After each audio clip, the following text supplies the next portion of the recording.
I'm in a brothel. Girls are being paraded in front of potential customers. They're casualties of one of the biggest trades of our time, the trade in human beings. They're horribly underage. A girl just came in the toilet, we're in the toilet now. She couldn't have been older than about 13. I was on a journey to investigate the trade in people from Indonesia to Malaysia. A trade connived at by both governments. A trade promoting modern-day slavery.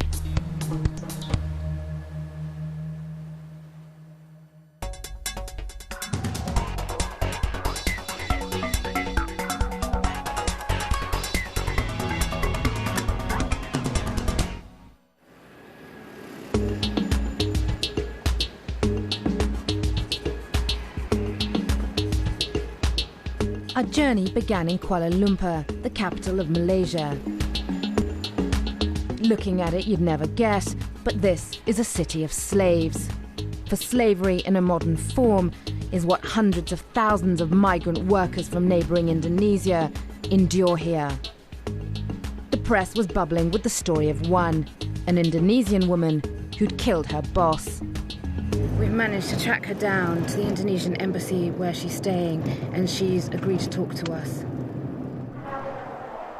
Nurayla Usman's trial would have exposed the abuse migrant workers suffer in Malaysia, but days before, after 2 years in jail, prosecutors had dropped the charge.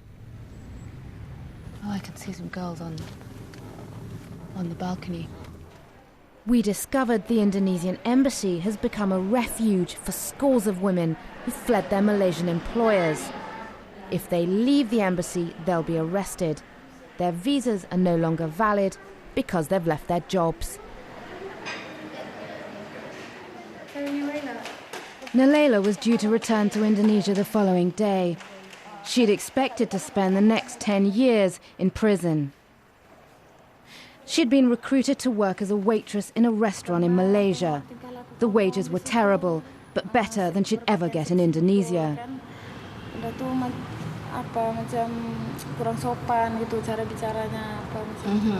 She was then taken to the capital of Malaysia, Kuala Lumpur, where she's picked up by 3 Chinese men. It's at this point she said that I became very, very scared. She realised that maybe waitressing wasn't what they had in mind. She was then held in a holding centre with other girls for 2 weeks, where she was told to take her clothes off. She was threatened. She realised that she was going to be forced into prostitution. And the reason she didn't escape is because she was threatened by the owners. They'd said to her, oh, there were 4 girls who escaped, and we caught them and beat them up so badly that they're now disabled. Nurayla was held prisoner with about 30 other girls and forced to watch pornographic films.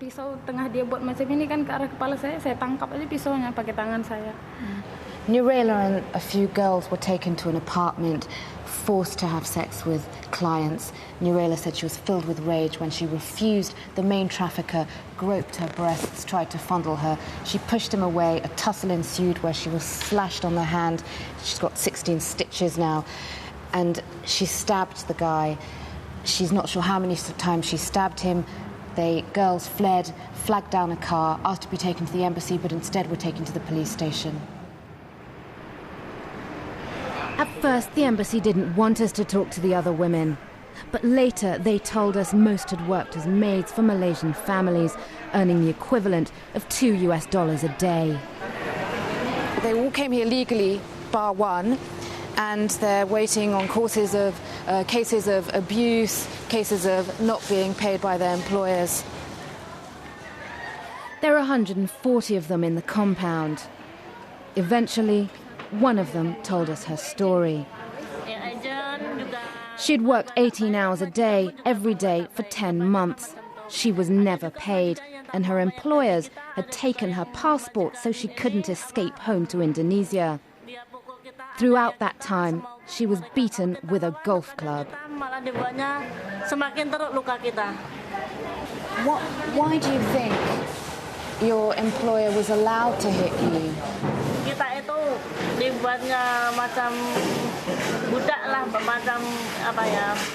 She said because her employers had paid for her, she was a slave. a slave that could be abused.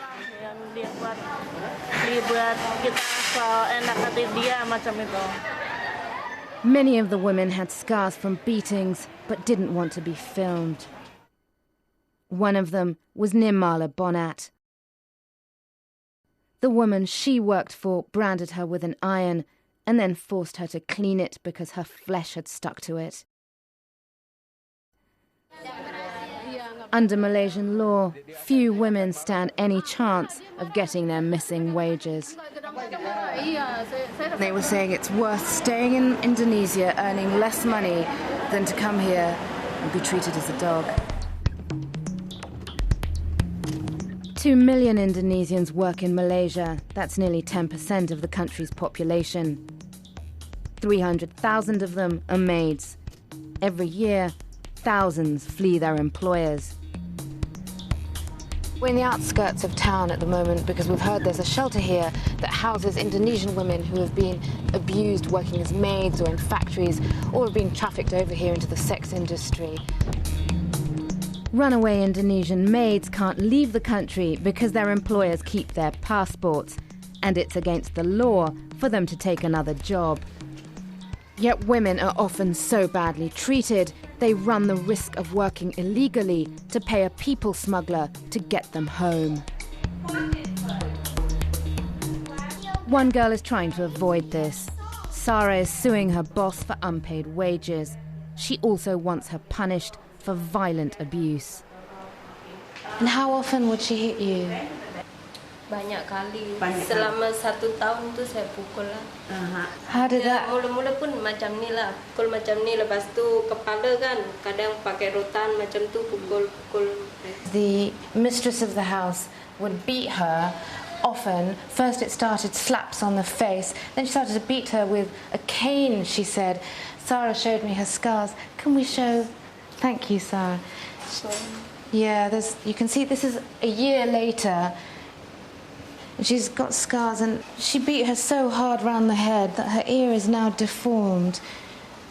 Ya, ada tapi macam pelecehan seksual, tapi saya tak mau. Sarah told me she'd also been sexually abused, but she wouldn't say more. She says she wants justice and she wants money, compensation. She was never paid for the year that she worked as a maid for this Malaysian family. For many Indonesian women, their first taste of life in Malaysia is a holding centre where, for a hefty fee, they're trained as maids and then found jobs. I'm about to meet a woman who owns a maid agency. Now, she trains Indonesian women to become maids. She then places them in families in Malaysia. Many of the girls we've spoken to have said that these agents are to blame. When they're being abused, they don't help them. So I'm going to see what she has to say about it. The Kinta Employment Agency is run by Patricia Thulasi. They know knowledge. Right. What to do. She has a network of recruiters in Indonesia who export girls. Prepare drinks for guests. Don't talk much to guests. Yeah, don't talk unnecessarily to the guests who walk into the employee's home. Right. You know. Certain habits and certain manners. Patricia says her training regime will encourage poor Indonesians to meet the standards required by wealthy Malaysians. In return for training and finding them jobs, she takes their first 5 months' salary. Patricia condemns abuse, but admits she tells employers to confiscate their maids' passports to prevent them running away. Do you suggest to your maids that they keep their passports with them? Okay, you see, there's also, you see, now we are talking not only for the maids, we talk from the employer as well. You know, Ramita, to bring in a maid is so costly. It's not cheap. Now, anybody who buys something or wanted to get something, they must know their rights or their security. But surely their passport, I mean, that's their property and that's their freedom. Patricia says Indonesian maids, unlike other maids, shouldn't have access to their wages or get days off. If they do, they'd go out and meet men. Now, if I'm saying these maids can go out on their own and come back, We do not know how they are going to come in. Are they going to carry any disease in again? Or getting pregnant into the employer's home? And we don't want issues of household. Right. So maybe Indonesian maids are to be trusted a bit less than Filipino maids? Sorry to say. That's true. Quote unquote, immoral characters, very strong and dumb. Basically because they are Muslims. Muslims, women's men have no fear. I can marry you, you can marry me. It's so jumbled up in Indonesia. And they are the most, carrying of hepatitis B, VDRL. I mean, they are a very common sickness, TB. Kamare had arrived from Indonesia at 4 that morning. She has few illusions of what lies ahead. She's left her children with relatives. The money she hopes to send back home will feed them and pay for their education. What are you hoping when you're placed in a Malaysian household? Jika saya pulang nanti, mudah-mudahan saya mendapat rezeki untuk biaya anak sekolah, untuk biaya anak makan di rumah. When I asked her, what if you get stuck with a family who are not very nice to you, she said, I'll have to put up with it. I am only a maid. I said, have you heard about maids being abused? She said, yes, I have heard, but I'll just have to see for myself. Malaysia's immigration and labour laws seem designed to create a modern form of slavery. The government deflects criticism by saying it's negotiating a deal with Indonesia.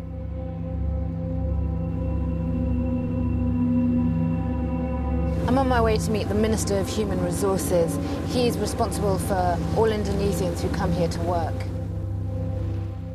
The Indonesian government is demanding a minimum wage, a day off, and the workers' right to keep their passport. But the Malaysian minister had other ideas. There is an open system that allows them to express themselves so that the remedial steps can be taken care of. Dr. Fong, I appreciate what you're saying, but you say that Indonesians aren't isolated. But they are isolated if they're imprisoned. And this is what is happening to many maids, that the employers have got the right to hold their passports, in which case the maids no longer have their freedom, never mind Indonesians who are trafficked here and are imprisoned in brothels. You are saying that the employers hold the passport for the maids? Yes. So this is one of the conditions we negotiated with the Indonesians, and the Indonesian government understands, in the sense that when a maid comes in or any workers comes in to work with the factory or with the home, we want to ensure that the worker do not just disappear after 2 days, 3 days out of the system. So the holding of the passport is one of the conditions we negotiated. We have, in the past, experienced that workers who come in, whether from Indonesia or Active, once they come into the factory, for example, if they just come in and they find the neighboring factory offer them might be a high wage, then they just walk off. It's not just maids who flee their employers. In the jungle around Kuala Lumpur, groups of Indonesian men live as outlaws. We've just come to where other Indonesian workers tap rubber, and this is freelance work. So they ask rubber owners if they can tap the rubber, and they'll get a small commission for it. Nobody knows exactly how many illegal workers live in Malaysia. The government says it could be as many as 500,000. It's a risky business. If the police arrest them, they face 40 lashes and imprisonment. What did you do before you started rubber tapping? The story he tells is the familiar one of deceit and exploitation.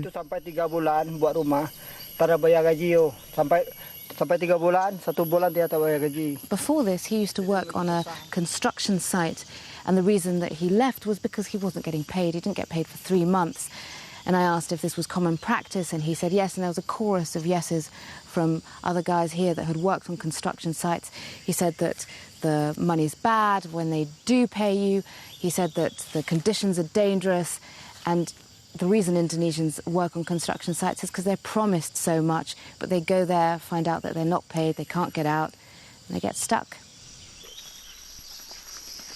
For the moment, they feel safe. Malaysia has a labour shortage, and the landowner needs them. The local police are happy not to rock the boat. That's their blue. They sleep in these wooden huts. Some of them sleep in the back, some of them sleep in that hut over there. It's not much of a life, but they say it's better than Indonesia.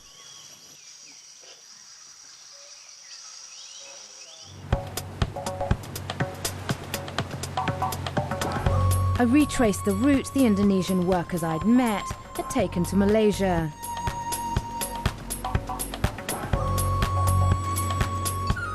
Many of them had been brought to the Indonesian island of Batam, a short boat ride from the Malaysian coast. I was about to discover the exploitation of Indonesian migrant workers starts even before they reach Malaysia. A few charities battle to protect them. One is run by Ramita Navai. Are you Ramita? Yeah. Hello, pleased to meet you. Ramcha's told me local recruiters often promise people jobs that don't exist.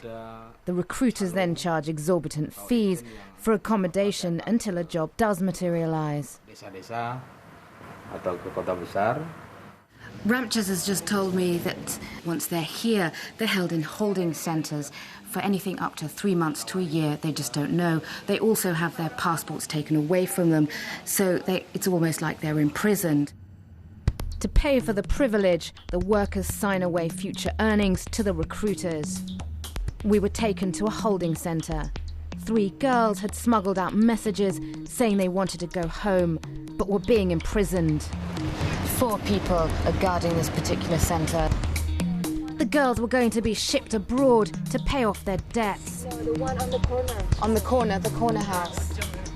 Okay. The police said it was a business dispute and wouldn't intervene. We visited the woman from the girls' village who'd introduced them to the recruitment agents. One of the girls had just contacted her using a hidden mobile. She'd been beaten and was threatening to kill herself. She's saying, I'm the one that brought the girls here. I have to get them out. The only way is to pay, and I can't.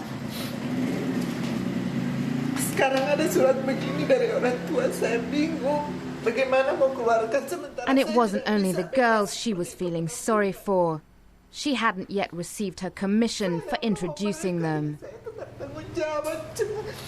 Margarita was getting $100 commission per girl, and she recruited 8 girls, so that's $800 in one go. For many Indonesians, that's a year's salary. I wanted to see the inside of a holding centre for myself. I'd learned an official from the Ministry of Manpower was inspecting centres on a neighbouring island. The government official has agreed to take us into a holding centre. The only reason we're going to be allowed to film there, if we're allowed to film there, is because we're with her, fingers crossed. These premises should be licensed. Many don't bother. Is this a legal or is it an illegal holding centre? Illegal. Illegal, right. Just seen 3 guys who are staying here, migrant workers. Selamat. Selamat. Selamat. Where are they hoping to work? Rencananya Mas mau kerja di negara mana? Malaysia. What do you want to do there? Di Malaysia mau kerja sebagai apa, Pak? Mama bukan orang Tanjung Balai. Nggak usah dilihat, Pak Man lihat saya. Right. Now they're starting to talk to me. I think it's because the manager is over there, so they're talking quietly. They're saying that they're looking for work They're hoping to go to Malaysia to work as construction workers. They've been here 3 months. They don't know how long they're going to have to wait here. They're waiting for work permits. Okay. Are you allowed out of this holding centre? Have you got complete freedom? Ya enggak lah. Enggak terlalu. When I asked him, do you feel free? He said, no, I don't feel free. Migrants must be over 25 to work in Malaysia, but the official explained that requirements like this are easily bypassed. Now this is Andre's passport. It says here he's born in Tanjung Balai, but my translator just told me that he's got a Javanese accent. When we asked him, he did admit he's from Java. This is a real passport, but simply somebody has falsified the information on it. Can you tell me why illegal holding centres are not closed down? Kami banyak dapati penampungan-penampungan ilegal yang di-backup oleh pihak kepolisian. Ibarri has just told me that when police won't raid an illegal holding centre, it's because they're being rewarded, which sounds to me like another word for bribe. Some girls never make it from the holding centres to Malaysia. Batam has a booming sex trade. It caters for tourists from Malaysia, Singapore and Indonesia itself. Young girls who arrive hoping for jobs in Malaysia are often forced into prostitution by sex traffickers posing as recruitment agents. There are 19,000 sex workers on Batam, nearly half are under 18. In the trade in humans, at every turn, there's someone waiting to pounce and make money. I'm with 2 health workers who visit brothels on Batam. They've agreed to give me a tour of places they know women have been trafficked. They don't want to be identified because obviously they work in these places and traffickers and the prostitutes know them. They took me to a brothel which masquerades as a karaoke bar. They know some 14 and 15-year-old girls there who arrived in Batam hoping to become waitresses in Malaysia. Now they live as prisoners inside the brothel. Escape is impossible. If they misbehave, they're slapped by the owners. If they're caught trying to escape, they're punished by being put in solitary confinement, which is in a tiny room for a week.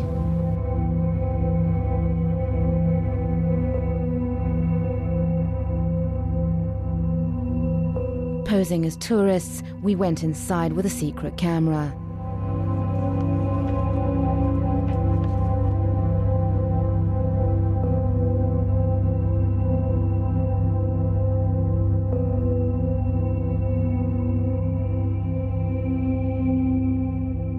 We've stumbled in on a karaoke bar that's got something called an aquarium. It's literally a fish tank where the men look through this pane of glass, and behind the fish tank are rows and rows of girls just waiting there. They're horribly underage. A girl just came in the toilet. We're in the toilet now. She couldn't have been older than about 13. Even more worrying than that, I was having a conversation with the madame. They call her the mummy, and she pointed out some customers that were local police. She said, don't worry about raids here. The police are here, they're friends of the owners. For Indonesia and Malaysia, the trade in human beings is vital to economic prosperity. But their governments, whatever the rhetoric, demonstrate little concern for the casualties.